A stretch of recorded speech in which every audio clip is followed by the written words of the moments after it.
Listo. Buenos días para todos. Bienvenidos a esta actividad que tenemos en ocasión de los 74 años de la Escuela de Comunicación Social de la UCB y de su departamento de periodismo. La actividad se llama La mentira en la censura y vamos a dedicarle estos próximos minutos a conversar y a reflexionar en conjunto sobre las dimensiones de lo que significa en estos momentos el problema con las noticias falsas, la desinformación. Y hemos escogido el tema precisamente en ocasión del libro más reciente de Medianálisis, una organización con la que nos unen vínculos de mucho tiempo con la escuela y Medianálisis para trabajos conjuntos y actividades. Precisamente el libro al que hacemos referencia y del que va a hablar el profesor Andrés Cañizales, precisamente tiene ese perfil de investigación con trabajos de profesores y aportes de profesores en nuestra escuela y particularmente de nuestro departamento. El departamento de periodismo es el departamento que le dio origen a la escuela, surge la escuela en el año 1946, precisamente como departamento, es el departamento de periodismo adscrito al rectorado de la Universidad Central. Es una larga historia de muchos años. Vamos a, y esta mañana vamos a trabajar este tema de la mentira en la censura, y lo vamos a hacer un poco en homenaje a toda la labor que se ha venido haciendo en el periodismo venezolano de los últimos años, y toda esa labor de verificación y de trabajo de búsqueda de transparencia informativa en medios venezolanos, a pesar de todo el ambiente que estamos viviendo. Y en el caso de la escuela, es un reto de la escuela de comunicación, es un reto precisamente formar a estudiantes y a profesionales en ese ámbito, ¿no? Realmente es un gusto poder organizar esto conjuntamente con Medianálisis, precisamente porque Medianálisis nos ha apoyado en diversas iniciativas y los hemos acompañado a lo largo de estos años en todo ese trabajo que vienen realizando, em, con los informes sobre la situación del periodismo en Venezuela, y todos los talleres de formación que vienen desarrollando en los últimos años, además de las publicaciones. Cabe señalar que este libro en particular, La Fake News en Venezuela, está en línea y disponible para su descarga gratuita, ¿no? En la mañana de hoy vamos a trabajar con la siguiente estructura. Ya más adelante lo volveré a recordar. Vamos a tener las palabras del profesor Alejandro Terenzani, luego al profesor Andrés Cañizales por Medianálisis, y a los profesores Daniel Pavón e Isabel Viloria, miembros del Departamento de Periodismo, que participaron en la realización del libro La mentira en la censura, la fake news en Venezuela, precisamente en esto, con este trabajo de verificación y de herramientas para la verificación y, informativa, ¿no? Em, de verdad les damos las gracias por estar presentes, y a quienes se están conectando, las preguntas las pueden realizar por el correo de Medianálisis en Gmail, y también en el chat de esta reunión de Zoom. Vamos a enlazar y esperar para hacer el enlace con Facebook Live de Medianálisis para poder entonces iniciar toda la secuencia de, de las intervenciones que tenemos previstas para esta mañana. Les decía que para la Escuela de Comunicación Social y particularmente el Departamento de Periodismo, resulta muy retador este tipo de temas. Estamos trabajando en ese sentido. Bueno, repito, buenos días a todos. Le damos la más cordial bienvenida a esta actividad que estamos realizando en ocasión de los 74 años de la Escuela de Comunicación Social de la Universidad Central de Venezuela y de su departamento de periodismo. Mañana arriba este nuevo aniversario de la primera escuela de comunicación social del país, fundada como Escuela de Periodismo el 24 de octubre de 1946, con el impulso del gremio de periodistas y algunos medios venezolanos. Se trataba en ese entonces de darle el aval académico e impulsar la profesionalización del oficio y la práctica periodística. Al mismo tiempo, se contribuía a la construcción de una carrera, el periodismo, que posteriormente se amplió y diversificó en diversas disciplinas, todas enmarcadas dentro de la noción más amplia de la comunicación social.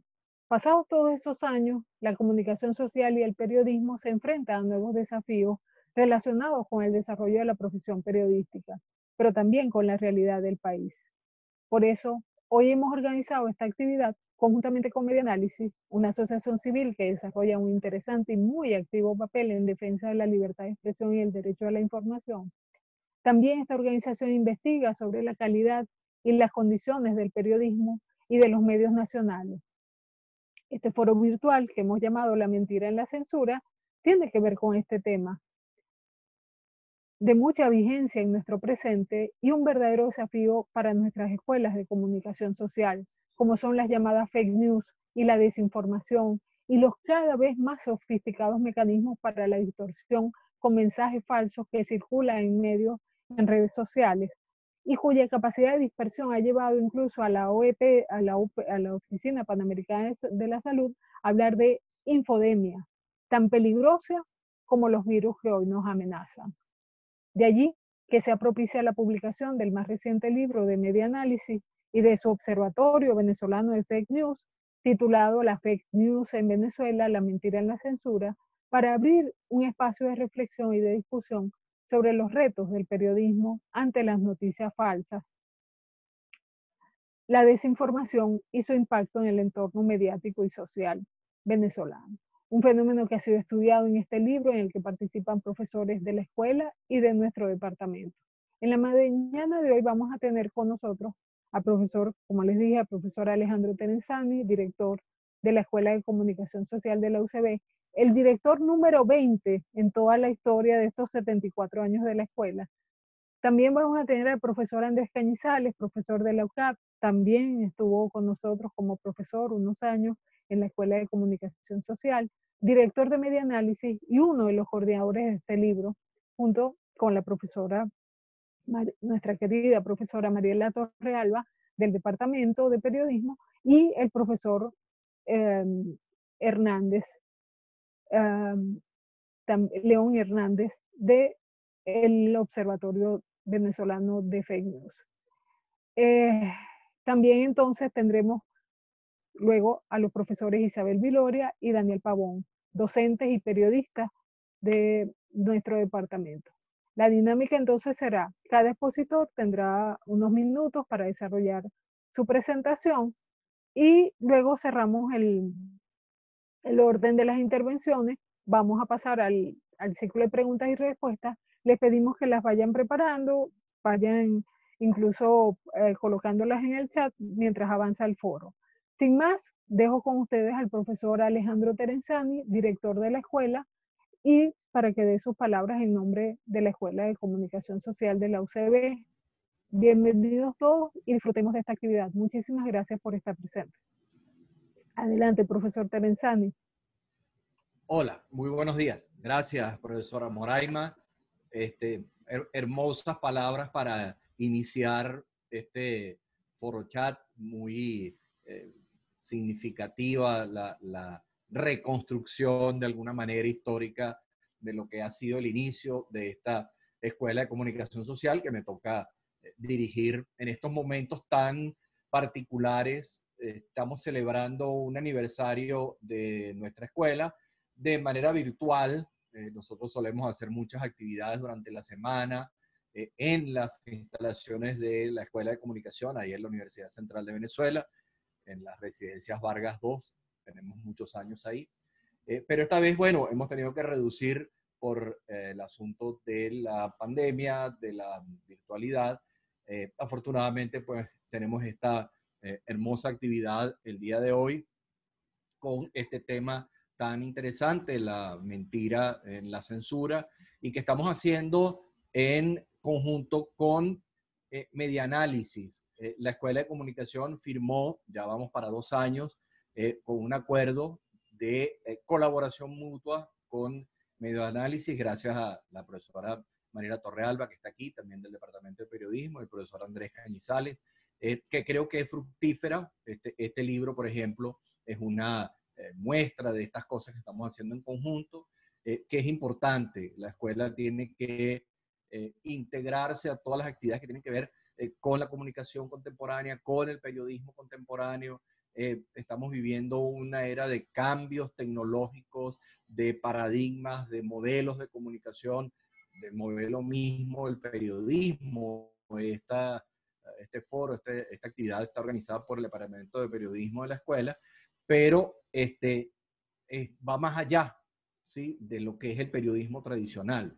Estamos justamente trabajando este tema contemporáneo de las fake news, que no son solamente consecuencia del periodismo, sino de las maneras como estamos desarrollando la comunicación contemporánea, ¿sí?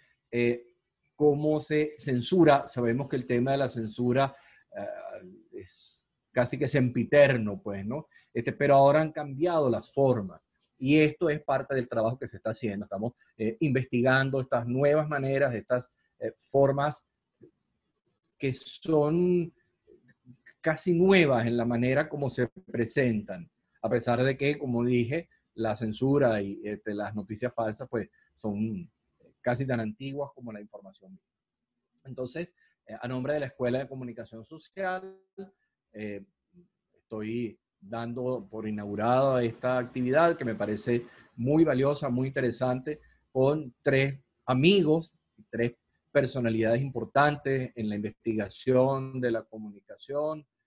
Andrés, que fue alumno de la escuela, colega, profesor durante muchos años, Andrés Cañizales, en la Escuela de Comunicación, compañeros de INVECOM, somos investigadores en la comunicación, y compañeros también en la Universidad Católica, así que es un gusto tener aquí a Andrés, a la profesora Isabel Viloria, que es ucebista, aunque estudió en la Universidad Católica, pero es también ucebista, tiene 2 alma mater, que es una excelente profesora del Departamento de Periodismo, y Daniel, que es profesor, fue alumno de la escuela, también entusiasta de todo esto, y es una demostración de que la Escuela de Comunicación Social sigue estando vigente, sigue estando activa, y que sigue siendo la escuela de comunicación social más importante del país, con todas las dificultades que tiene la Universidad Central de Venezuela, que sabemos el estrangulamiento al que somos sometidos. Sin embargo, aquí estamos y estamos celebrando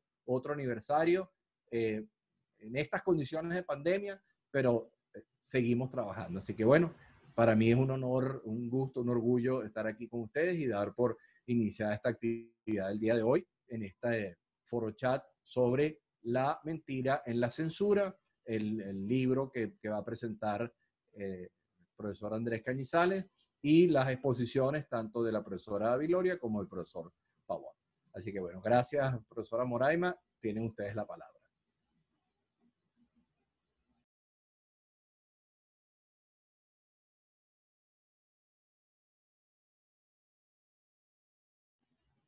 Profa Moraima, tiene el micrófono muteado, apagado. ¿Ahora se escucha? Perfecto. Gracias, gracias, profesor. Bueno, tenemos con nosotros entonces al profesor Andrés Cañizales, conocido en las redes sociales como @infocracia. Si no lo siguen, síganlo, que siempre tiene datos muy importantes e interesantes que comparte, y sus opiniones y sus aportes en distintos medios como articulista de opinión y cronista. Andrés Cañizales es fundador de Medianálisis y director de la institución. Va a presentar los aspectos más resaltantes del libro La Fake News en Venezuela, la mentira en la censura, del cual es co-coordinador, como ya había señalado antes, junto con nuestra querida profesora y colega Mariela Torrealba, también co-coordinadora de esta publicación, docente de nuestro departamento, y el profesor León Hernández, que tiene a cargo también el Observatorio Venezolano de Fake News de Medianálisis, ¿no? Que cumple un año, y precisamente en ocasión de este primer aniversario hicieron posible la edición de este libro, que está disponible en línea y fue editado por AB Ediciones de la UCAP en coedición con el Observatorio y Medianálisis. Bueno, sin más, los dejo con el profesor Andrés Cañizales, a quien le agradecemos el apoyo y la solidaridad y la compañía que nos ha brindado a lo largo de este tiempo. Adelante, profesor Andrés Cañizales. Gracias, Moraima. Muchísimas gracias. Saludos al profesor Alejandro, a Isabel, a Daniel, a ti misma, Moraima. Gracias por esta oportunidad. Hemos mantenido históricamente, se ha firmado un convenio hace 2 años, pero la cercanía que hemos tenido entre Medianálisis y la Escuela de Comunicación de la UCB, pues tiene una larga historia, prácticamente desde el inicio que fundamos esta asociación en el año 2010. Hace un año, en julio del año pasado, establecimos, allí han tenido una figura capital los profesores Mariela Torrealba de la UCB y León Hernández, quien ahora también es profesor en la Universidad Católica. León y Mariela han tenido un papel central, digamos, en impulsar este proyecto de la asociación, que es el Observatorio Venezolano de Fake News, dándole no solamente recoger lo que son las fake news, sino también darle una interpretación académica, un monitoreo con criterios académicos de lo que viene siendo todo este fenómeno, que es global, pero que en Venezuela encuentra, digamos, un país fragmentado, un país sin medios de comunicación sólidos y por tanto pues encuentra un caldo de cultivo importante la desinformación y la propagación de las fake news. Con motivo de, como decía Moraima, con motivo del primer aniversario del observatorio en julio de este año, pues convocamos a un grupo de colaboradores y se hizo este libro, que es un libro que efectivamente editamos de forma conjunta con la Universidad Católica, La mentira en la censura, la fake news en Venezuela. Y fíjense que ya me detengo solamente en el título, las 2 palabras claves, mentira y censura. Es decir, estamos hablando del fenómeno de la fake news, pero ese fenómeno se contextualiza o encuentra un asidero en un contexto que hemos ya también caracterizado en los trabajos de medianálisis como un contexto de censura y también autocensura. Cuando empezamos a trabajar en el libro, pues estábamos ante la necesidad de brindar una herramienta que combinara aportes académicos con miradas periodísticas, que no fuese solamente una mirada, diríamos, unidireccional, sino que hicimos un esfuerzo por tener una mirada plural, amplia, podríamos decir interdisciplinaria sobre el tema de la fake news. Y así pues fuimos convocando a varios autores, todos los autores son venezolanos, eso creo que también es otro aporte importante, es decir, en algún momento nos paseamos por la posibilidad de pedirle colaboraciones a autores extranjeros, a gente amiga, pero después vimos que había suficiente músculo intelectual en Venezuela para construir un libro con miradas diversas y con autores y autoras sólidos que pudieran ofrecer una visión documentada, analítica, con criterios sobre este fenómeno. Así a grandes líneas les comento pues que hay un total de 9 textos que forman parte del libro. El primero está suscrito, los autores son Gustavo Hernández, también muy vinculado a la UCB, hoy director del Centro de Investigaciones de la Universidad Católica, el SIC, y la profesora Edilexa Burgos, quien también es investigadora del SIC. Ellos escribieron un capítulo titulado 6 mentiras verdaderas para no olvidar. Aquí hay un esfuerzo por pasearse por casos emblemáticos de este fenómeno y pues tratando de hacer también una suerte de memoria sobre el tema. Luisa Torrealba, investigadora del ININCO de la UCB, hizo un trabajo excelente donde ve cómo el periodismo puede hacer aportes para contrarrestar la desinformación y lo que ella llama la posverdad. León Hernández tiene un trabajo titulado Contenidos falseados y fakeacia. Él habla de términos en un contrajuego de sombras. Y aquí es interesante porque de alguna manera ya León participó en un libro colectivo que hizo el colega Matías Ponce de Uruguay, titulado precisamente Fakeacia, donde ya el tema de la fake news adquieren un nivel superior como modelo de gobierno. A eso se refiere esta noción de fakeacia. Nuestro entrañable Marcelino Bisbal, pues muy querido tanto en la UCB como en la Católica, tiene un trabajo en este libro titulado Nuevas Palabras, Viejas Prácticas, la verdad y la falsedad en las comunicaciones modernas. Otro maestro para muchos de nosotros, quien es Jesús María Aguirre, tiene otro capítulo titulado El régimen de la mentira, anotaciones pragmáticas y semánticas sobre las fake news. Y aquí tenemos un aporte, otro aporte bien interesante, el de Yorelis Acosta, quien es investigadora en el CENDES y es una conocida, también muy activa en la vida pública de las redes, Yorelis Acosta. Ella habla sobre las fake news y las emociones, porque buena parte de lo que uno va detectando y aprendiendo en la medida en que se sumerge en este mundo un mundo que va creciendo, el tema de las noticias falsas, de la desinformación, tiene que ver con también mirar qué ocurre del lado del público. Es decir, tenemos nosotros, muchos de los investigadores, eso es parte de las grandes falencias que tenemos los investigadores con perspectiva crítica, haber puesto siempre históricamente mucho énfasis en la generación de los contenidos, quienes generan los contenidos. Antiguamente pues era toda la crítica que se le hizo al sistema mediático privado.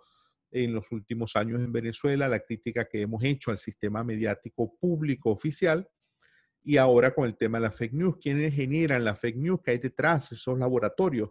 Pero aquí Yoreli se pasea por un tema que es clave, es ¿qué pasa con la gente? ¿Por qué la gente consume fake news? ¿Qué emociones se mueven en el público para replicar cosas que son falsas? Y eso creo yo que será una línea de que hay que desarrollar e investigar a futuro con más detenimiento. Isabel Viloria, como bien lo comentó Alejandro, egresada de la Católica, pero con un alma ucebista, y la profesora Mariela Torrealba tienen un trabajo que se llama De la verdad y de la ruta propuesta para la verificación por el Observatorio Venezolano de Fake News. Hay aquí una explicación de cómo trabaja el Observatorio Venezolano de Fake News en ese mismo tono de compartir métodos de trabajo. Está el capítulo que suscriben Daniel Pavón e Isabel Viloria, herramientas y estrategias para enfrentar las fake news, y con una perspectiva conectando toda esta discusión con un tema clásico, digamos, que es la libertad de expresión. Está lo que ha escrito la profesora Ana Julia Niño, titulado Fake News, una nueva oportunidad para reafirmar la libertad de expresión.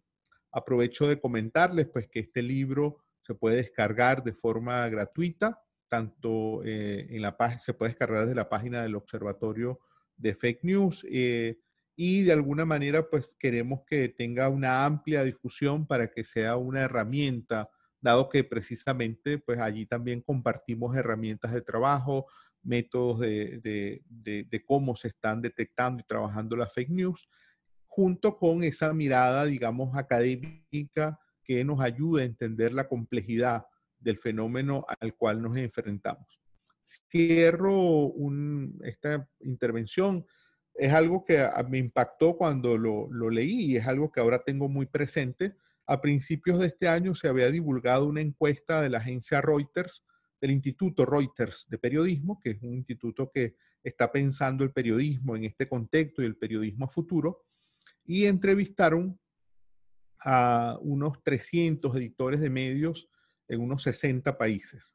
Y estos editores definieron que el gran desafío para esta década, es decir, la década que hay una discusión cuando comienzan las décadas, Alejandro, que no será la discusión, pero en este caso, a partir del 2020, pensando en términos de una década, estos periodistas definían que las fake news eran el gran desafío para el periodismo. O sea, cuando ellos les preguntaban, ¿en dónde va a poner usted el dinero y su mayor esfuerzo en los próximos años?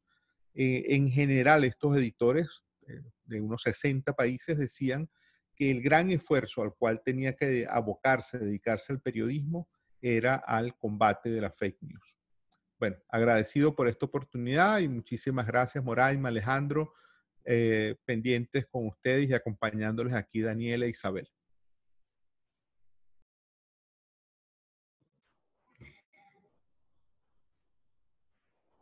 Profe Moraima, el micrófono cerrado otra vez. No la oímos.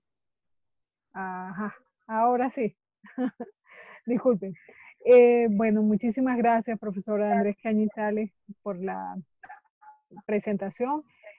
Ciertamente el libro es un excelente compendio, es un primer gran aporte para la discusión tanto académica, como bien señalaba, como práctica del ejercicio profesional del periodismo.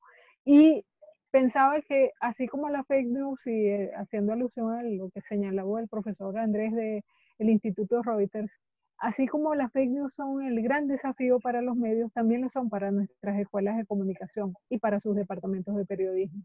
Formar e incorporar en la formación de nuestros estudiantes el sentido que ya venimos haciendo de verificación de la información, de esa meticulosidad que necesitamos, esa idea que decía la periodista Alma Guillermo Prieto, un periodista no es más que un verificador de información, creo que también constituye uno de nuestros grandes retos en el presente. Bueno, tenemos, hablando de esto y para darle continuidad a este tema que nos realmente ya es casi una angustia porque tiene que ver con la democracia, como decía el trabajo del profesor León Hernández. Vamos entonces con los profesores Isabel Viloria y Daniel Pavón, cuyo capítulo se titula en ese libro Herramientas y estrategias para enfrentar la fake news.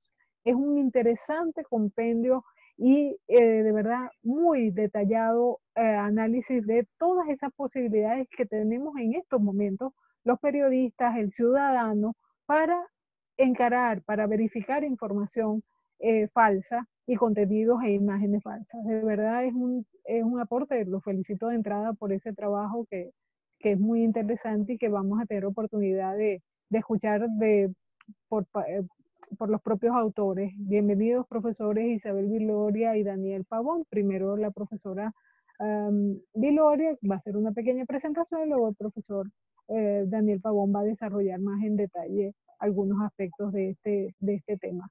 Bienvenidos y tienen la palabra. Muchas gracias. Bueno, comienzo yo porque las damas primero.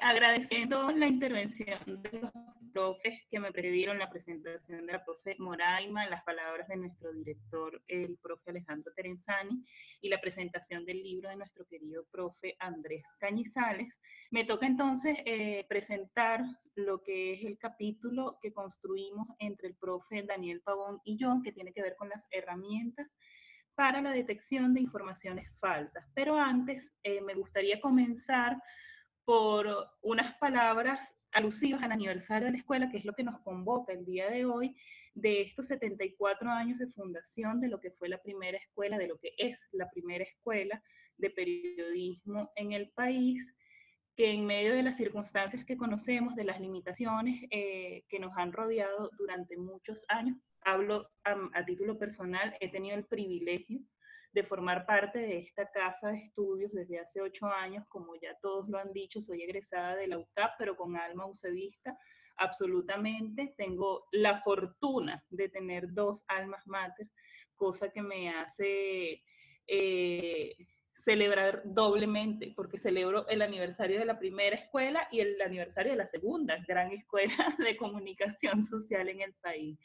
Entonces, yo sí creo que es importante de alguna manera hacer énfasis en la importancia de reconocer el logro y la investidura de que una escuela como la de comunicación social de la Universidad Central de Venezuela arribe a sus 74 años. Y de alguna manera, pues sabemos que no tenemos clases, que no estamos asistiendo a la universidad, pero a pesar de las limitaciones, esta es una escuela que se mantiene en pie y que sigue aportando, y este es un gran ejemplo.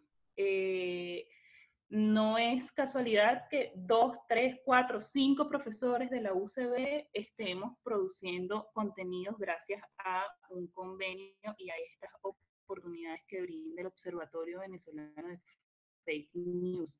Entonces, dicho esto, pues también recuerdo que este libro es parte de lo que ha sido la celebración de ese primer año de existencia y labores del Observatorio Venezolano de Fake News, más de un año no solamente en la detección, verificación y difusión de desmentidos, sino también en el desarrollo y perfección de un método de trabajo que está constituido básicamente por un grupo importante de periodistas destacados en las regiones principales del país, abocados a oler, detectar y cazar esas informaciones falsas y hacer un proceso riguroso de verificación y desmentido. Además de ese proceso, en paralelo, con exactamente igual importancia, en el Observatorio Venezolano de Fake News nos hemos dedicado a la alfabetización de la ciudadanía. Y para eso le voy a pedir al profe Daniel que comencemos a compartir la presentación que amablemente él preparó. Ya estamos. Me confirman si lo ven en pantalla. Yo lo veo. Con la señal de costumbre me dicen si vemos en pantalla. Sí. Ok. Entonces, el Observatorio Venezolano de Fake News también se ha dedicado con exactamente el mismo empeño a este proceso de alfabetización digital.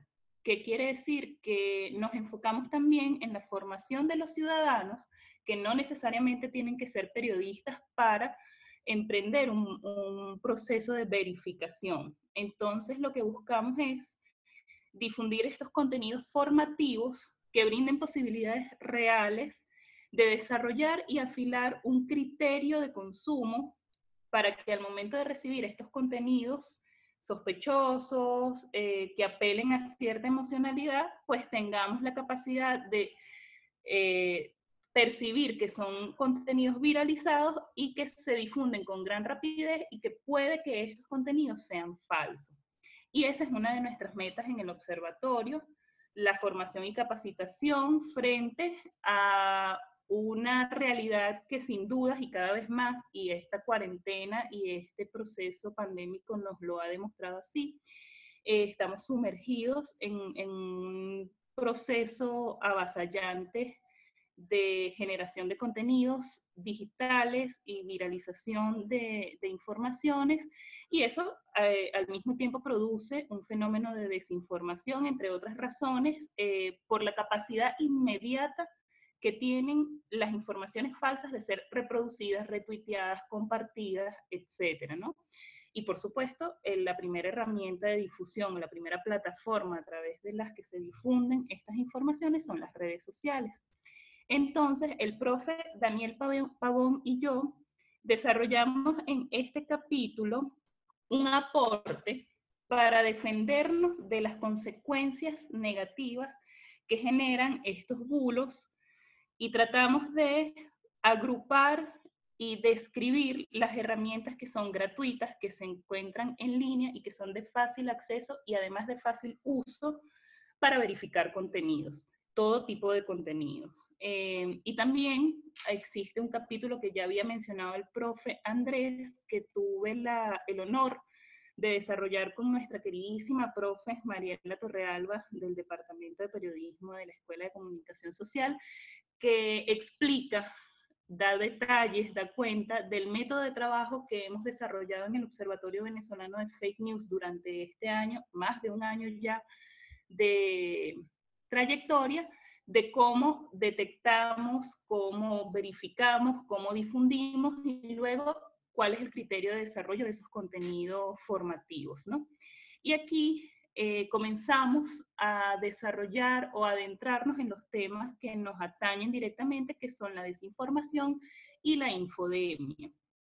En este libro que presentamos hoy en la escuela, con motivo del aniversario, del 74 aniversario, hay capítulos que desarrollan aportes, que también lo comentaba el profe Andrés Cañizales, sobre la comprensión y el fenómeno y la teorización de lo que es la desinformación. En términos generales, lo podemos reducir a la circulación o manipulación de contenidos con intenciones definidas que generan unas consecuencias negativas en lo que es la convivencia ciudadana y en lo que es el desarrollo de la democracia. Esto lo comentaba también el profe Terenzani. Estas son prácticas de larga data, pero en un escenario protagonizado por las redes sociales, por la inmediatez y por la capacidad casi instantánea de viralización. Y este siglo XXI ha sido un gran ejemplo de ese desarrollo de plataformas de difusión que cada vez más propician, propulsan y multiplican esa capacidad de viralización. Entonces, en este entorno en el que un clic es suficiente para que los contenidos sean replicados, multiplicados, contenidos y leídos o vistos por millones de personas de manera simultánea, supone un gran reto procurar la calidad y verificabilidad de la información en términos periodísticos, y también supone un reto brindar herramientas para la ciudadanía para que esté preparada y desarrolle un criterio de consumo de estas informaciones. Y ahora entramos en términos de lo que es la pandemia y el fenómeno que ha desarrollado esta nueva enfermedad. Ya para finales del año pasado, la Organización Mundial de la Salud alertaba sobre el virus que estaba en Oriente y que era una alarma, y en marzo de este año, el 11 de marzo de este año, la Organización Mundial de la Salud declara la pandemia por COVID-19. Luego de registrar, por supuesto, el ascenso de contagios y de muertes que cada vez se hacía más vertiginoso. Pero con ese mismo ritmo de aumentos de casos, de muertes, también se generó un ritmo indetenible de informaciones al respecto, de las que muchísimas resultaban falsas. Unas por manipulación, otras por error, otras con la intención de manipular y generar consecuencias negativas. Y para ese fenómeno, la OMS acuñó el término de infodemia. Y esto se refiere al brote de informaciones tóxicas, dañinas, relacionadas con el virus y las consecuencias negativas que generan, tanto el virus como las informaciones negativas y falsas al respecto. Y a partir de estas inquietudes surge la motivación de generar contenidos. Ya existía esa motivación que fue, digamos, la semilla sobre la cual se montó y se estructuró el Observatorio Venezolano de Fake News, y con este nuevo elemento de la infodemia se potencia esa motivación de generar contenidos para este capítulo en particular que realizamos el profesor Daniel Pavón y yo, y empezar a responder la gran pregunta: ¿por qué es importante combatir la desinformación y la infodemia? Porque sabemos que hay un problema de fake news, porque sabemos que este ha sido el tema de gran desarrollo, pero bueno, más allá de eso, ¿por qué es importante? Y una cosa es la incapacidad o el desinterés de los miembros de una sociedad para informarse, pero otra cosa era el fenómeno al que también hacía referencia el profe Andrés Cañizales, que es la limitación al acceso a la información y la censura. Entonces, cuando se juntan estos dos elementos, la desinformación es más grave y las consecuencias de esa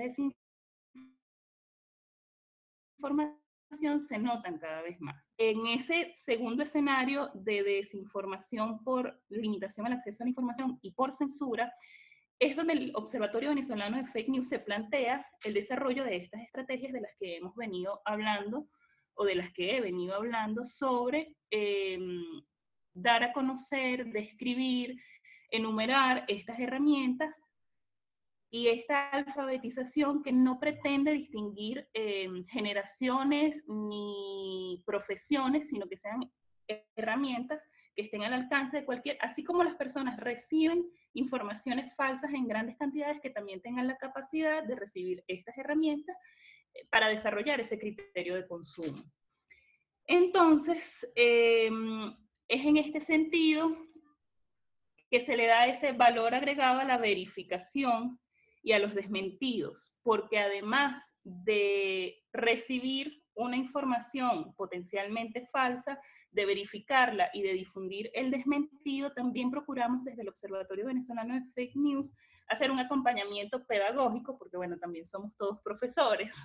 Entonces hacemos ese acompañamiento pedagógico, abonamos el terreno para la alfabetización digital de las audiencias, para que les permitamos a esas audiencias, sean especializadas o no, tener al alcance herramientas y medios, posibilidades de verificar, contrastar, desmentir, incluso compartir esos desmentidos de los bulos, para contrarrestar también las consecuencias negativas que tienen la circulación de estas informaciones falsas. Adicionalmente a este capítulo del libro, el Observatorio Venezolano de Fake News, en ese esfuerzo de alfabetización del que vengo hablando durante ya más de 10 minutos, ya voy a terminar para no excederme en el tiempo y para que el profe Daniel tenga suficiente tiempo para explicar las herramientas que enumeramos en el capítulo y otras que hemos ido desarrollando, descubriendo luego de la publicación del libro. También el observatorio semanalmente ofrece reportes de las informaciones falsas que se encuentran en esos periodos semanales y el análisis de esos desmentidos. Lo que va de año, hemos registrado ya más de 900 unidades, de las cuales se hace todo este proceso de verificación. Nuestros observadores ponen en práctica el uso de estas herramientas y de otras que recopilamos en este capítulo. Y volviendo al contenido del libro, presentamos las herramientas agrupadas por la forma en la que se usan y para cada tipo de información falsa, es decir, un grupo de herramientas para la verificación de informaciones escritas, un grupo de herramientas para las informaciones que circulan como fotos, infografías, todo lo que es la parte gráfica, otro grupo de herramientas que tiene que ver con la verificación de contenidos audiovisuales, videos, y también hemos desarrollado una clasificación para otro tipo de contenidos, aplicaciones para navegadores, algunos juegos incluso que a través del desarrollo lúdico permiten verificar cuáles contenidos son ciertos, cuáles contenidos son falsos, y también hemos recopilado algunas estrategias, algunos cursos y algunas innovaciones pedagógicas, formativas, formales, de instituciones que se dedican a este tipo de actividades. Creo que no me pasé de mis 15 minutos y ahora sí, el profe Daniel va a explicar con mayor detalle cada una de las herramientas recopiladas en el capítulo. Gracias, Isabel, y un cordial saludo para todos, la profesora Moraima, el profesor Andrés, el profesor Alejandro, Isabel.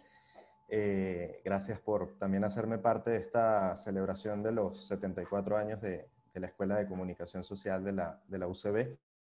Como bien decía Isabel, buscamos caracterizar las herramientas de verificación en tres grandes grupos En primer lugar, pudimos acopiar una serie, un conjunto de herramientas que pueden ser útiles para la verificación de imagen.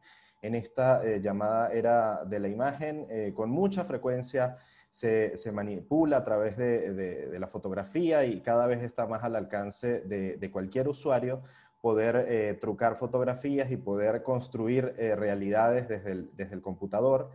Y como eso es una realidad cotidiana, también hay muchas aplicaciones y herramientas que se dedican a hacerle lo que se denomina análisis forense a esa fotografía, píxel por píxel, para determinar cuáles de esos componentes, de esos elementos técnicos pueden ser falseados, ¿no? Vamos a ver acá como nubes de palabras que tienen imágenes de herramientas relacionadas con cada grupo. Aquí en este primero hay un grupo de herramientas que más o menos todas cumplen la misma función, cuál es la de permitir que uno cargue o coloque la URL de una imagen, le hace el respectivo análisis forense y nos determina en qué parte de su composición fue alterada y nos ofrece también los metadatos o los datos de, por llamarlo de alguna manera o hacer una analogía, el ADN detrás de esa foto, ¿no? Entonces, un ejemplo clásico que en su momento el observatorio desmontó es esta tendencia, bueno, que parte de un hecho cierto, que es que en ocasiones especiales la Torre Eiffel, como el monumento más famoso del mundo, que tiene también esa prominencia de lugar, ¿no? Desde el punto de vista de los factores de interés periodístico, había sido presuntamente cubierta en colores con la fisicromía de Cruz Diez cuando el maestro falleció. Muchos de los bulos tienen esto, son la consecuencia de retazos de realidad, como bueno, el tema de Cruz Diez, su relación también con París, lo que significa, ¿no? El orgullo, el apelar, como dice la profe Llorelis en su libro, a las emociones básicas, entre estos al orgullo que nos puede dar el legado del maestro. Y esta foto trascendió, algunos periodistas incluso con alto número de seguidores en Twitter se hicieron eco y luego tuvieron que enmendar la plana, como corresponde en esos casos. Pero al analizar la foto nos damos cuenta de cuáles píxeles fueron trucados e incluso con algunas de estas aplicaciones también podemos saber desde cuándo la foto original está rodando por internet. A veces se asegura que hay fotos que son recientes, nuevas del día de hoy, resulta que son fotos traídas y desempolvadas del pasado, ¿no?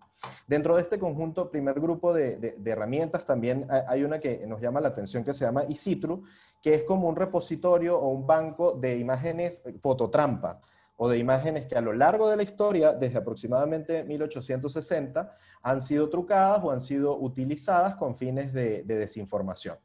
Y algunas de estas imágenes también, de estas aplicaciones, perdón, también ayudan a identificar videos que son asociados a que ocurrieron. Recuerdo ahora uno que planteaba un robo que decían que era en la Francisco Fajardo o en la Cota 1000, pero resulta que con estas aplicaciones uno también puede hallar el origen en la nube de ese video y, si mal no recuerdo, era en México, pero en todo caso no era en el contexto venezolano ni era actual.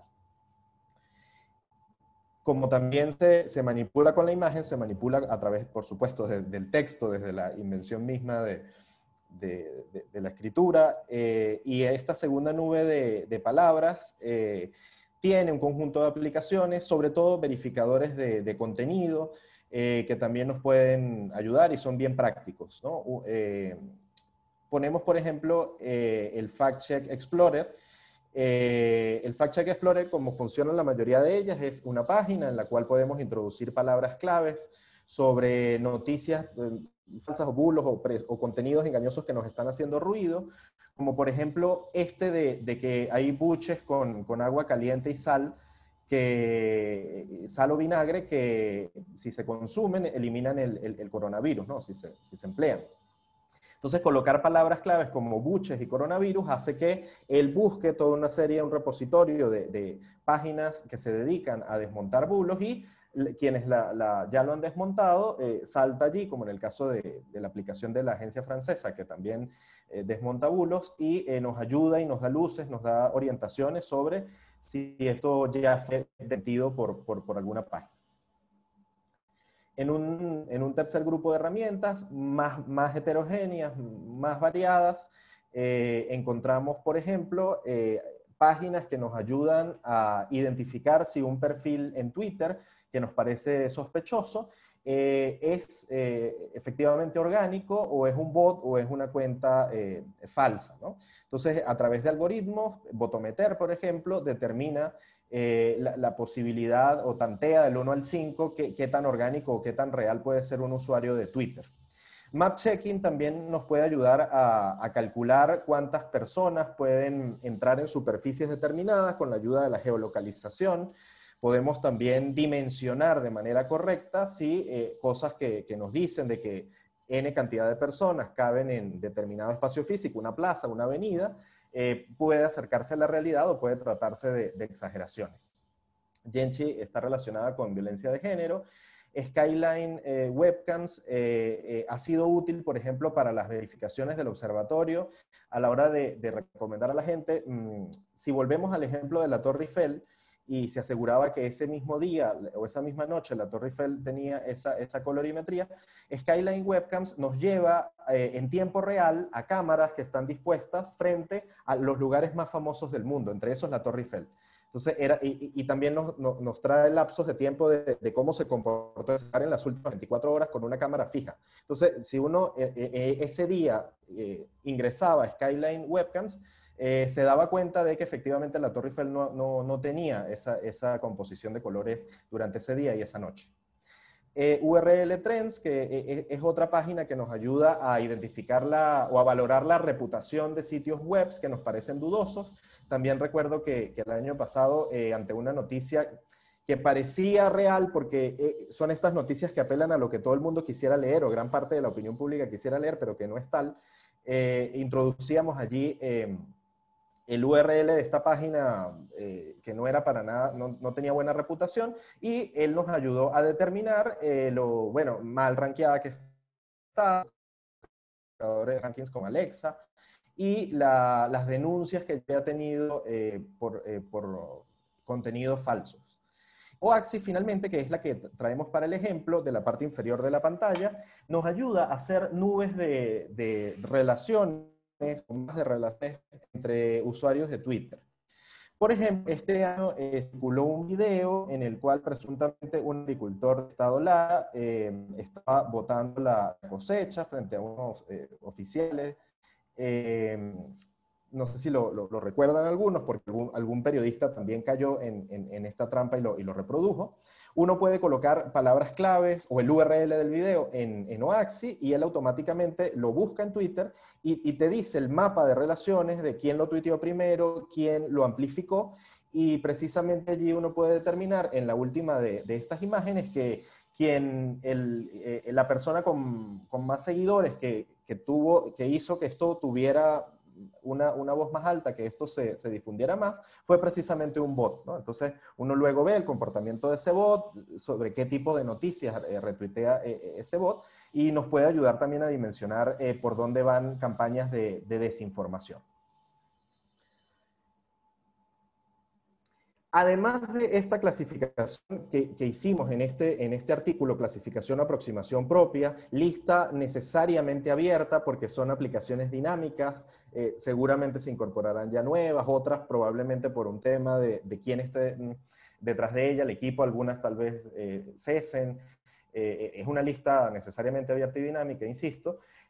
Utilizamos de la plataforma RAND, una plataforma americana cuya clasificación ya adelantaba Isabel, más herramientas, algunas tipo aplicaciones, es decir, que las podemos descargar en el celular para tenerlas, otras como extensiones de navegadores, al Chrome o a cualquier otro navegador, le descargamos un botoncito en la parte superior, y cuando estamos ante páginas que nos parecen dudosas, aplicamos, y él sirve de una vez, algunos sirven como una suerte de semáforo, y nos dicen si esa página puede estar en verde, amarillo y rojo con el sentido tradicional del semáforo, haciendo esa analogía. También plataformas en línea como las que acabamos de describir, ¿no? Que uno ingresa al sitio web y desde allí hace el trabajo de verificación. cursos en línea, porque la capacitación y la formación en este tema pues debe ser evidentemente un desafío de primer orden, no solo para el ecosistema de medios de comunicación, sino para los prosumidores y para la sociedad entera. Y juegos en línea, para también a través de nichos como el infantil o a través de actividades lúdicas, comprender el fenómeno de la desinformación. En resumen, este artículo comparte 85 diferentes herramientas para enfrentar la desinformación. Pero no nos queremos quedar solamente con un listado técnico o tratar de compartir alguna destreza técnica para utilizar una aplicación, ¿no? Porque al final estos son herramientas, el dominio de herramientas al final caduca y como les digo, esto es bastante dinámico. A lo que apelamos y la idea final en la que coincidimos es, más allá del dominio técnico de una herramienta, al desarrollo de capacidades, a entrenar el cerebro, a entrenar los sentidos, a entrenar la vista, el oído, los dedos incluso para saber qué replicar o qué enviar o qué compartir o qué cortar, en qué momento ser un cortafuegos humano a una cadena de WhatsApp, por ejemplo, y eso se gana con lo que hemos venido hablando durante la última hora, el desarrollo de herramientas de alfabetización mediática digital, volver a repensar la educomunicación a la luz de lo que puede significar disponer las nuevas tecnologías de información y comunicación al servicio de la lucha contra la desinformación y aportar a la construcción de una ciudadanía digital entrenada. Ya este monopolio, si bien nos corresponde a los medios de comunicación como actores fundamentales en este proceso de la comunicación masiva, el desmontaje de bulos, pues ya esto se volvió una tarea compartida en la que los prosumidores, en la que la gente también tiene la capacidad de por cuenta propia desmontar contenidos falsos. Y en el caso venezolano tenemos por un lado las limitaciones propias del país, la brecha digital que nos agobia, las dificultades de conexión y acceso que ciertamente en alguna medida confabulan contra la verificación o el despliegue de estas nuevas tecnologías de información y comunicación, pero por otro lado tenemos la coexistencia de una sociedad, como ya ha sido descrito por muchos autores, altamente polarizada, con una alta conflictividad, y precisamente estos son ingredientes y son caldo de cultivo para la proliferación de contenidos falsos y de bulos. Entonces, el desafío en el caso venezolano de educar y de entrenar el cerebro y los sentidos para que entre todos hagamos la tarea compartida en tanto prosumidores todos de desmontar bulos, es bueno, el gran desafío en el que todos estamos montados y en el que yo creo que cualquier iniciativa no será suficiente, ¿no? para seguir en esto, porque a la par que nosotros estamos en esta tarea, también quienes se encargan de difundir bulos también perfeccionan cada día más sus técnicas y también toman de manera quirúrgica retacitos de realidad aparentemente convincente con el contenido falso para hacer creíble estos contenidos, ¿no? Yo creo que con esa reflexión puedo ir cerrando para también, como en el orden planteado por la profesora Moraima, dar cabida a si hay comentarios, preguntas, retroalimentaciones, pues con todo gusto seguir la conversación. Muchísimas gracias, profesor Daniel, y gracias a la profesora Isabel también por su parte de exposición. De verdad, creo que es muy útil y siempre he pensado cuando escucho, la primera vez que le escuché esa presentación y en esta ocasión nuevamente, creo que ahí hay la posibilidad de desarrollar un taller más con más detenimiento sobre estas herramientas, tanto para ciudadanos como para nuestros propios estudiantes e incluso nosotros profesores para poder replicar y difundir este tipo de información. Bueno, muchísimas gracias a los ponentes y al profesor Andrés, al profesor Alejandro Terenzani. Y vamos entonces a ver las intervenciones, las preguntas si hay. Le voy a pedir ayuda a la profesora Isabel porque mi teléfono no da para abrir pantalla en simultáneo. Entonces, a ver si tenemos algunas preguntas y la idea es entonces que las respondan los profesores aquí presentes. Muchísimas gracias. Vale, profe. Una breve intervención antes de ceder el turno a la única persona que tiene la mano levantada, es Beatriz Briceño Picón. Y antes de comenzar el ciclo de preguntas, quería como cerrar la presentación diciéndoles a los presentes que estas herramientas, así como están en el libro disponible en la web para la descarga, como nos indicó el profe Andrés y como nos indicó la profe Moraima, también en la web del observatorio están desplegadas por estos grupos que presentó el profesor Daniel Pavón.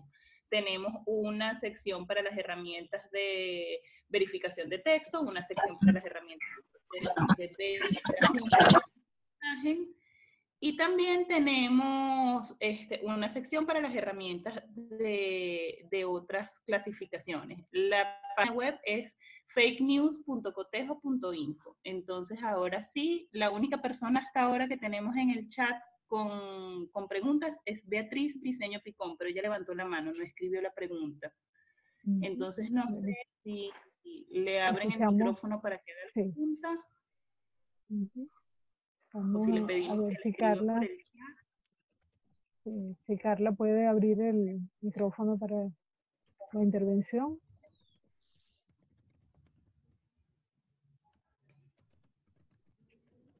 ¿Se oye? Ajá, ¿Se oye? Se escucha, bienvenida, Bueno. Adelante. Soy de la primera promoción de democracia de la UCB, del año 62. Y estoy francamente emocionadísima con ustedes, con ese trabajo maravilloso que están haciendo.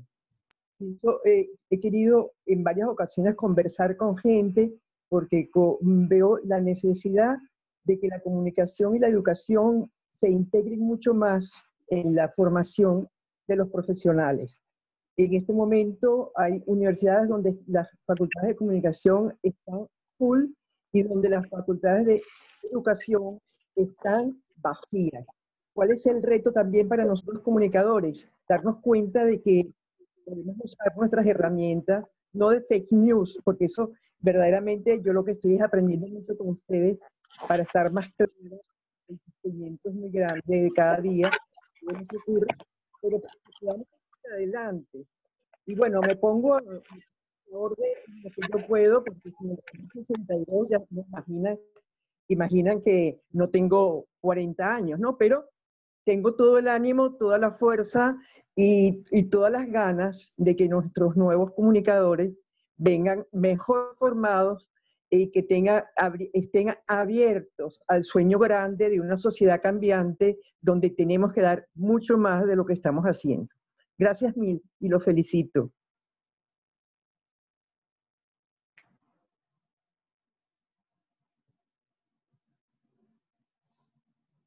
Gracias, Beatriz. Bueno, y bienvenida. Y como siempre, pues a la orden desde el departamento, para nosotros siempre es un gusto poder escuchar y poder hacer actividades. Esperemos que esta se repita y podamos duplicarla y replicarla en otras partes.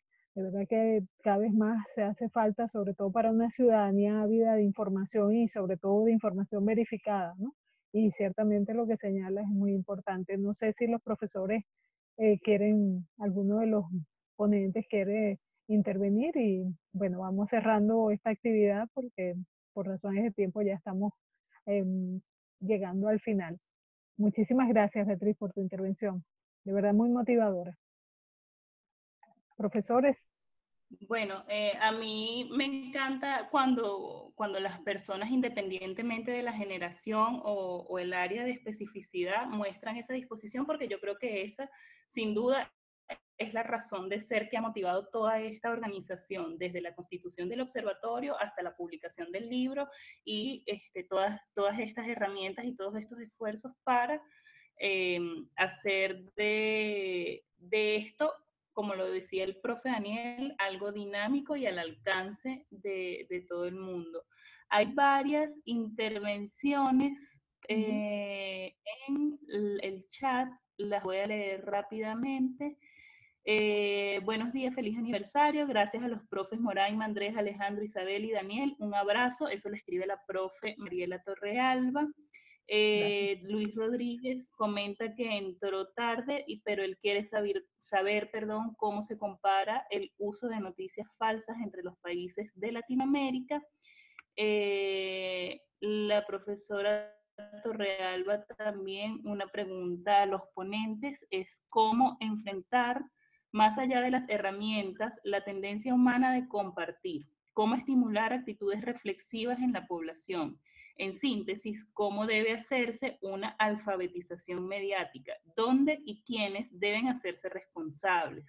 Entonces yo creo que podemos, el profe Daniel, no sé si... Bueno, sobre la comparación, Luis, comparación del uso de noticias falsas entre países, ¿no? Lo que se sabe es que es un fenómeno compartido, entre que, bueno, permea todos los espacios, pero numéricamente es difícil como llegar a cuantificar, ¿no? El tema, a menos de que sea, bueno, con herramientas, estudios como encuestas u otros, determinar esto, ¿no? En el caso de nuestro artículo no fue un objetivo, ¿no? Plantearnos comparación entre países de Latinoamérica. Lo que sabemos es que en coyunturas claves, en puntos de quiebre, como bueno, las revueltas en Chile o también la situación del COVID, ¿no? En países como Perú o Ecuador. Esta misma semana el observatorio desmontaba un bulo sobre médicos ecuatorianos, ¿no? Que habrían descubierto la cura contra el COVID. Aprovechan estos laboratorios estas coyunturas particulares de estos países para, sembrar allí la desinformación. Pero numéricamente no fue el objetivo de nosotros como hacer esta comparación entre países. Profe Mariela, bueno, yo creo que esa es la gran pregunta. ¿Cómo lo operacionalizamos, no? Yo recuerdo, se me olvidó en este momento de quién era la campaña esta que vi en las últimas semanas, en las cuales personalidades o personajes que puedan ser rostros conocidos en redes sociales empezaban a contar que recibieron un contenido, y se quedaban callados y después decían, piensa un minuto antes de actuar, ¿no? Este tipo de campañas que, bueno, semantizan de estas maneras novedosas el mensaje, bueno, a mí me llamó la atención y me pareció interesante, ¿no? Y dónde actuar, yo creo que en los mismos medios en los cuales pululan los bulos, como el WhatsApp y las redes sociales, ¿no? Y el hecho de que la Unión Europea ya, por ejemplo, de manera sistemática, ordenada, ya esté hablando, disponiendo espacios y personas que se dediquen al tema de la desinformación y las noticias falsas también ayuda mucho a entender que es un rol compartido, ¿no? Yo diría que, bueno, medios de comunicación, escuelas de comunicación, organizaciones de la sociedad civil, organismos multilaterales, es que tiene que convertirse en una lucha de todos para que el efecto realmente sea masivo y no se quede como una diseminación o recirculación entre los mismos círculos ya evangelizados sobre estos temas, ¿no? Y esto nos pasa con muchas otras cosas y es un tremendo reto. Isa. Sí, bueno, para abonar y para reafirmar lo que estaba diciendo el profe Daniel con respecto a los planteamientos de la profe Mariela, totalmente de acuerdo en que es una tarea compartida, es una tarea de todos, y ese también es el objetivo del observatorio. Es decir, desarrollar estas herramientas para que estén al alcance y que no solamente nosotros seamos las instancias de verificación, sino trasladar esa tarea a cada miembro de la sociedad.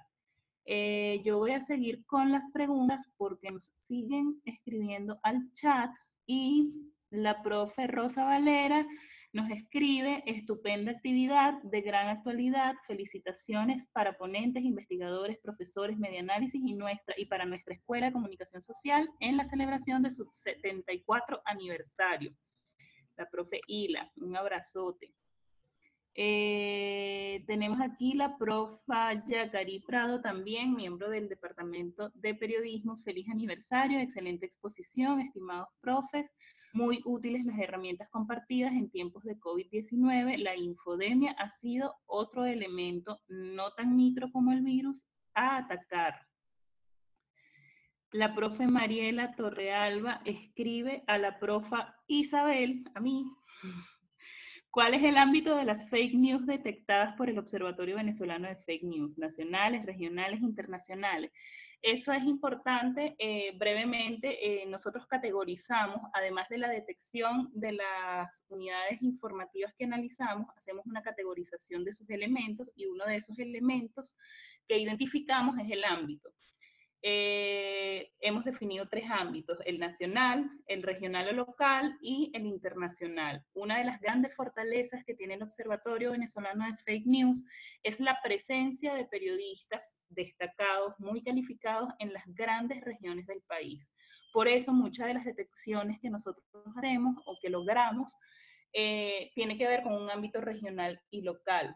Informaciones falsas que circulan en Táchira con el tema de la frontera. También tiene que ver, estas detecciones se mueven mucho con lo que es la agenda temática. En tiempos de elecciones con Trump, bueno, pues ahí empiezan a moverse informaciones, pero insisto, la gran fortaleza que tiene el observatorio es la presencia de periodistas en grandes regiones, y eso nos permite hacer una detección importante de bulos con ámbito regional. Pero eso también varía dependiendo de cómo se van desarrollando las agendas en el tiempo. A ver, tenemos otro para la profe Mariela. También la profe Mariela escribe al profesor Alejandro, ya va, que a medida que escriben, esto se me mueve, ajá.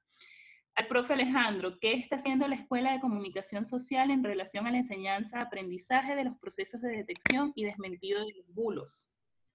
Bien, bueno, yo también había levantado la mano justamente porque iba a hacer 2 comentarios. Bueno, hay cátedras en las que ya se está trabajando en la escuela, particularmente sé que el Departamento de Periodismo, dentro de sus materias, toca esos temas, por supuesto, y, por ejemplo, en ética y legislación, las materias de ética que se dan en la escuela, los profesores también están tomando una aproximación en ese sentido. Lo que pasa es que, bueno, es un fenómeno que tal como está enfocado es relativamente nuevo, es lo que hemos dicho anteriormente, como lo decía el profesor Marcelino, pues es una versión nueva de un fenómeno viejo. Entonces, lo que estamos haciendo es adaptándonos a esta nueva forma de viejas mañas, de transformar, de medias verdades, de esta cosa que llaman ahora posverdad, que en realidad son formas de no decir la verdad.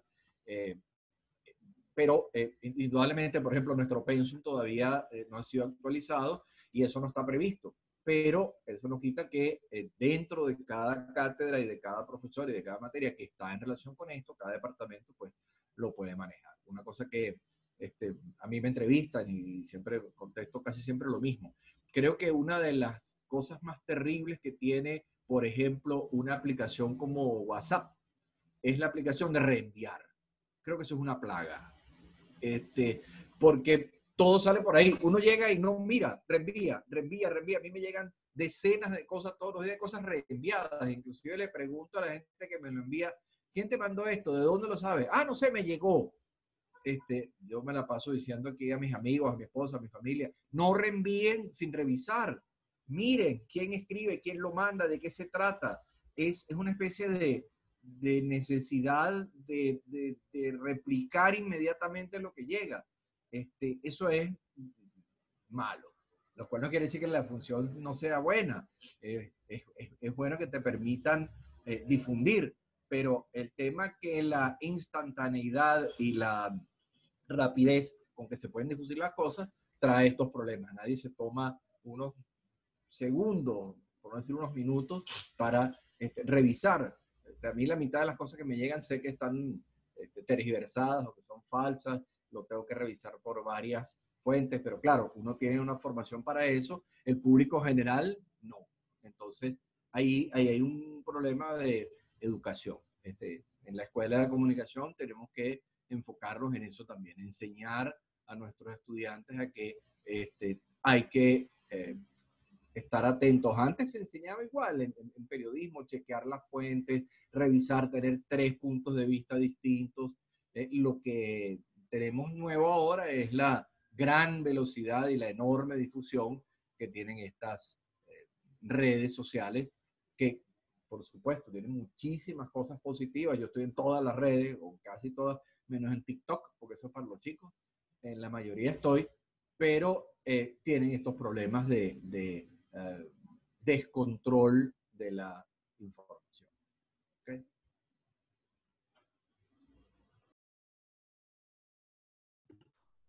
Gracias, profe. Isa, Vamos a ir, hay varias preguntas. Perfecto. Hay varias preguntas, disculpe, profe. Hay varias preguntas de la profe Mariela y hay otra pregunta que alcancé a ver muy rápidamente. Entonces, para ir cerrando, porque ya estamos sobre la hora y bueno, nos falta tiempo y esto demuestra cuán necesarias son este tipo de temas, cuán necesarios son este tipo de temas y este tipo de discusiones. Sigamos entonces con las preguntas para cerrar. Gracias. Profe Daniel, ¿ibas a decir algo? Sí, y para complementar a la pregunta de la profesora Mariela, un actor importantísimo entre quienes deben colaborar también son los mismos gestores de las redes sociales, ¿no? Las mismas empresas, ¿no? Facebook, Google. Fíjense, me venía a la mente el ejemplo reciente de la lesión que tuvo el jugador de fútbol Arias, ¿no? En el partido reciente, y cómo circuló un video en el cual no se ve en rostros, pero entonces se ve a alguien con una lesión en el tobillo bastante fuerte, y algún medio lo publicó, y miren como, creo que estaba ahí compartiendo pantalla, como Instagram también nos ayuda, ¿no? Y ya no nos deja ver el video, sino nos dice información falsa. Verificadores de información independientes ya han revisado la misma información en otra publicación. Entonces, el hecho de que Twitter, Facebook e Instagram se monten también en esta cruzada, aunque bueno, este es un tema harto polémico por todas las críticas que llueven sobre ellos, también ayuda mucho, ¿no? También recuerdo el día que Twitter también le colocó un mensaje de contenido falso a 2 tweets del presidente Trump sobre el tema del voto por correo en Estados Unidos. Entonces, que las mismas redes sociales también estén contribuyendo en esto, aunque, insisto, es un tema polémico de amplia discusión, yo creo que también es sano y ayuda, porque allí, por ejemplo, esto fue un cortafuegos para que mucha más gente siguiera repitiendo el video del jugador de fútbol. Profa Isa, creo que hay unas preguntas de la profa Mariela y... Y tenemos a varios participantes con la mano levantada. Tenemos a Víctor y a Beatriz Briceño de nuevo con la mano levantada. Entonces, no sé, primero leo las preguntas y luego cedemos el derecho de palabra a las personas con la mano levantada. ¿Cierto, profe? Sí, ok. Voy entonces con las preguntas en el chat. Nos habíamos quedado en la pregunta al profe Alejandro. Ya había leído la felicitación de la profe Rosa. De nuevo, la profe Rosa Valera. ¿Qué hacer como usuarios responsables ante emisores que permanentemente difunden contenidos falsos? ¿Existe alguna instancia o hay algún mecanismo para poner el alerta? Luego, Dick Torres escribió en el chat: felicitaciones por este interesante foro sobre las noticias falsas. Afortunadamente, la gran mayoría de los periodistas, y en especial los nuevos egresados, son muy celosos y cuidadosos con este fenómeno que se desata en las redes sociales, en especial a través de WhatsApp. Efectivamente, aquí hago una breve intervención y si el profe Daniel quiere hacer algún comentario para responder a la profa Rosa. ¿Existe alguna instancia? Yo creo que los medios son como la principal fuente de credibilidad, de institucionalidad al respecto, pero también cada uno en su ámbito de acción puede funcionar como lo ha mencionado el profe Daniel, como cortafuegos. yo creo que en el ámbito individual se van haciendo efectos que van generando unas bolas de nieve, y si hay una persona que ejerce esta acción de desmentir, por ejemplo, insisto con las actividades que genera el Observatorio Venezolano de Fake News, estos reportes semanales de los que hablaba al inicio de la presentación, también se difunden por grupos de WhatsApp. Entonces, una manera en la que podemos contribuir como ciudadanos, yo no tengo que ser periodista, simplemente como miembro de ese grupo de WhatsApp, yo recibo ese desmentido y yo estoy en plena capacidad como ciudadana de a pie de replicar ese desmentido. Así como somos replicadores de falsedades, también podemos ser replicadores de desmentidos. Y hay una premisa que para mí resulta graciosa y hasta ingenua, que se dice con mucha frecuencia que desmentir no es sexy. A mí me parece todo lo contrario. A mí me parece mucho más sexy tener la razón que estar emitiendo informaciones falsas. Entonces, vamos a también desmontar ese estigma de el que desmiente la información es maluco. No, no, el que desmiente la información tiene una capacidad por encima del que transmite la información falsa. Entonces, con eso también estamos contribuyendo con grupos de WhatsApp, con boletines semanales. Bueno, no sé si es verdad o es mentira, pero si yo estoy en el grupo, me llega la información, nosotros transmitimos un audio, transmitimos la imagen, porque hemos visto, como dice el profesor Alejandro, nos encanta estar reenviando y darle al botoncito de la doble flecha para mandarle eso a un montón de gente. Entonces, bueno, identificando esas capacidades que tienen las plataformas que para unas cosas resultan negativas, las podemos tomar a nuestro favor, y bueno, entonces vamos a mandar el desmentido que publicamos en Twitter, vamos a mandarlo al grupo de WhatsApp para que le den a esa doble flechita y ese desmentido también se ponga a circular como loco, como la información falsa, bueno, que también corra esa misma carrera la imagen con el desmentido. Profe Daniel, no sé si sigo leyendo o si quiere aportar algo. Sigo leyendo, ok. Vamos con otra pregunta de la profe Mariela para el profe Andrés Cañizales. ¿Son suficientes los esfuerzos que se hacen en fact-checking y periodismo de datos para contrarrestar las fake news? El profe Andrés, bueno, también leo una pregunta de la profe Mariela para el profe Daniel. ¿Qué opina de los procesos automatizados para la detección de fake news? Sí, el tema con los algoritmos, y eso nos faltó también precisarlo, gracias, profe, son precisamente eso, que son algoritmos y que siempre tienen, por un lado, el sesgo de quién los diseñó, ¿no? El sesgo de autor también y de la finalidad que tiene quien está promoviendo el servicio, que no en pocos casos no es inocente. Y por otro lado, el hecho precisamente de que sean automáticos y que no haya allí la cabeza pensante de alguien, ¿no? Yo creo que siempre, o sea, como respuesta definitiva, no, sino como respuesta preliminar o como indicio para abonar a sí. Pero yo creo que siempre la decisión y el trabajo grande y final de la verificación en cuanto a estrategias y herramientas tiene que ser nuestra. Y allí volvemos al tema de la educomunicación y de la alfabetización digital, por encima de estos sesgos y de estos márgenes de error que también pueden tener estos algoritmos o estas aplicaciones automáticas.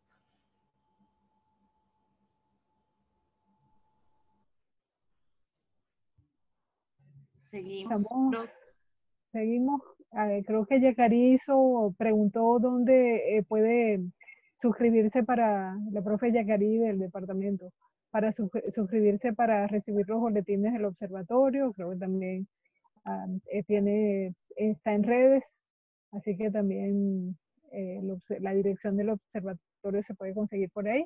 Y por supuesto, bueno, es un boletín muy, muy actualizado y que agradecemos. No sé si la profe Isabel hay otras Sí, preguntas para ir cerrando. Sí, tenemos a la profe Mariela también con una pregunta a todos los ponentes, que sería su última pregunta según indica. ¿Serán empresas? Un segundito que llega un mensaje y cada vez que llega un mensaje me mueve la pregunta. Ok, vuelvo. A todos los ponentes, una última pregunta de la profe Mariela. ¿Serán empresas, macroempresas, las responsables de evaluar a lo que consumimos como ciudadanos?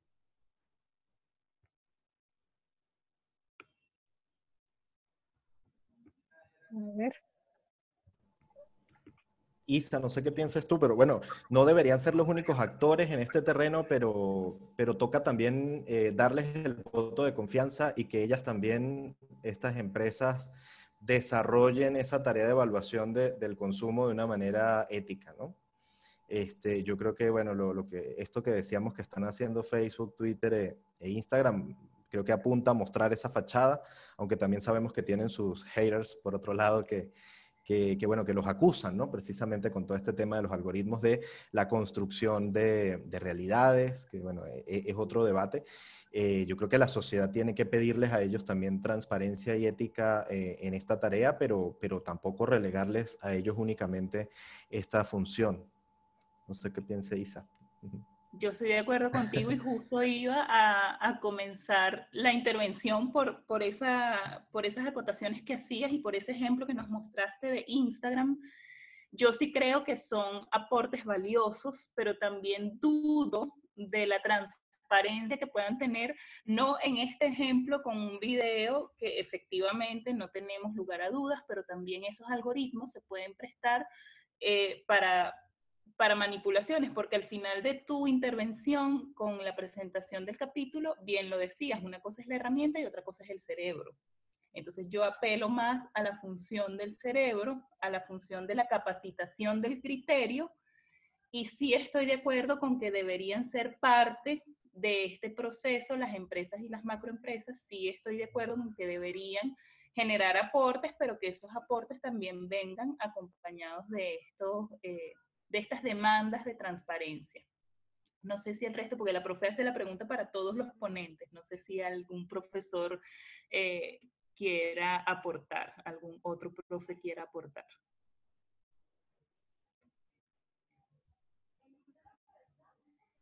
No sé si está el profe Andrés, pero bueno, eso ciertamente no, yo tengo muchos años ya defendiendo la idea de la alfabetización digital como un eje transversal no solo en el nivel universitario, sobre todo en las escuelas, en la educación primaria, la básica, es fundamental. Formar ciudadanos también pasa por formar ciudadanos en capacidad para discernir las noticias falsas de las noticias verificadas para poder hacerlo. Es parte del ejercicio democrático, parte de nuestro ejercicio como ciudadanos. Y eso se forma en la escuela, se forma en los espacios de socialización y por supuesto desde la familia. Eso es una tarea por hacer. Y de ahí es casi una cruzada.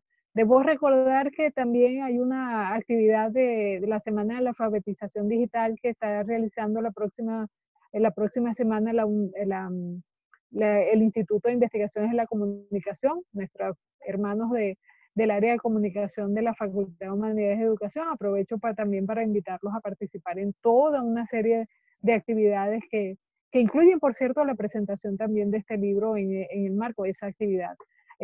Bueno, creo que vamos cerrando. No sé, Isa, si hay alguna otra pregunta. Yo creo que la última pregunta es también de la profe Mariela para justamente nuestra jefa de departamento de la Escuela de Comunicación Social, a la profe Moraima Guanipa. ¿Cuál es el desafío del departamento, de la escuela y de la universidad para los 75 años? Bueno, son 75 años de la Escuela de Comunicación Social de la UCB, del departamento que dio origen a la escuela históricamente, que es nuestro departamento, pero son los 300 años de la universidad. Tenemos un desafío enorme, más allá de la celebración, que probablemente nunca en mucho tiempo la universidad había atravesado una situación tan grave, tan difícil en términos presupuestarios, de limitación de su personal, de bajos salarios, etcétera, de todo lo que ya conocemos, y es un largo rosario de penurias. Pero más allá de eso, eventos como este ratifican nuestra fe, nuestra voluntad y nuestra confianza en que estamos haciendo el trabajo que debemos hacer. Abrir los espacios no solo en las aulas ahora virtuales por esta pandemia, sino en la sociedad. Seguir aportando, hacemos trabajo como el que viene haciendo la escuela con Media Análisis, hacemos trabajo en la, digamos, en la sociedad aportando nuestras investigaciones. Eso está ahí. Tenemos el acceso abierto que nos ofrece Saber UCB, donde están buena parte de los trabajos de nuestros investigadores, y como departamento nos toca volver transversal este tipo de contenidos. Desde todo el ciclo de materias obligatorias y electivas del departamento, profundizar esta tarea de verificación de información, que es un elemento ético, como bien señala en su trabajo la profesora Ana Julia Niño, y que debemos defender, y que dice, también lo señala profesores como Marcelino Bisbal y el profesor Aguirre, Jesús María Aguirre. Eso nos toca desde el departamento seguir haciendo enfatizando en estos contenidos, incorporándolos. Ciertamente decía el profesor Alejandro que no podemos, digamos, en lo inmediato modificar materias, van por el pensum, pero vamos hacia la actualización permanente de nuestros programas y de nuestros cronogramas de trabajo, y con eso hemos incorporado una serie de temas como estos en los semestres que venimos dando y el próximo que vamos a ofrecer en el próximo año. Así que bueno, en eso estamos. Muchas gracias, profesor. Bueno, no sé si queda otra pregunta y cerramos entonces la actividad. Ya toca cerrar, no hay más preguntas. Todo suyo. Ok, perfecto. Entonces, bueno, me corresponde, de verdad, ha sido un honor poder participar en esta actividad, y nuevamente gracias a todos los que asistieron y se conectaron, a las preguntas, al interés que han demostrado, a los ponentes y a la enorme calidad de sus intervenciones. De verdad es muy motivador, nos satisface mucho. Mucho por hacer y por construir, ciertamente, profesora Ayla Yali, gracias por estar presente y gracias por el apoyo de todos, ¿no? De nuevo, mi agradecimiento a Media Análisis, a los panelistas, al profesor Andrés Cañizales, al profesor Alejandro Terenzani, a la profesora Isabel, al profesor Daniel Pavón. De verdad, ha sido un privilegio poder participar y poder escucharlos y verlos en este tipo de actividades, que espero que se sigan realizando. Y a todos los que participaron, pues está grabada la información. Gracias, Beatriz, por esas palabras tan motivadoras.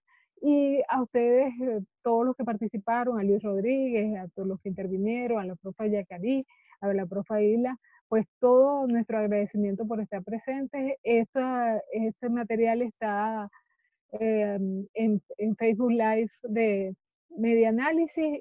Recuerden que está disponible para su descarga gratuita el libro que se presentó hoy, La Fake News en Venezuela, la mentira en la censura. Está disponible en la página de Media Análisis y en la página del Observatorio Venezolano de Fake News.